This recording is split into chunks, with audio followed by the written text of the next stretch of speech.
Un manifestant palestinien a été tué ce vendredi par les forces israéliennes lors d'affrontements en Cisjordanie occupée, a indiqué le ministère de la Santé palestinien. Ce décès porte à 4 le nombre de morts dans des violences entre Palestiniens et forces israéliennes, depuis que le président américain Donald Trump a présenté le 28 janvier son plan pour un règlement du conflit au Proche-Orient, rejeté par les Palestiniens.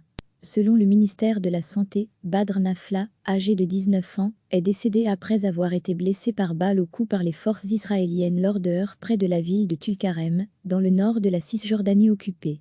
L'armée israélienne a indiqué pour sa part que des soldats avaient tiré sur un Palestinien qui leur jetait un cocktail Molotov et les mettait en danger lors d'une émeute violente pendant laquelle des pierres et des bombes incendiaires ont été lancées sur eux. Lire aussi, plan de paix pour le Proche-Orient, un cadeau électoral de Donald Trump à Benjamin Netanyahou ce jeudi. 2 Palestiniens, dont un policier, avaient été tués dans des affrontements lors de heurts à Jénine, en Cisjordanie, et un Arabe israélien avait aussi été tué après avoir ouvert le feu en direction de la police dans la vieille ville de Jérusalem. Le même jour, 14 Israéliens dont 12 militaires avaient en outre été blessés dans une attaque à la voiture bélier à Jérusalem. Le suspect de l'attaque, arrêté ce jeudi, est toujours interrogé, a déclaré le porte-parole de la police, Mickey Rosenfeld.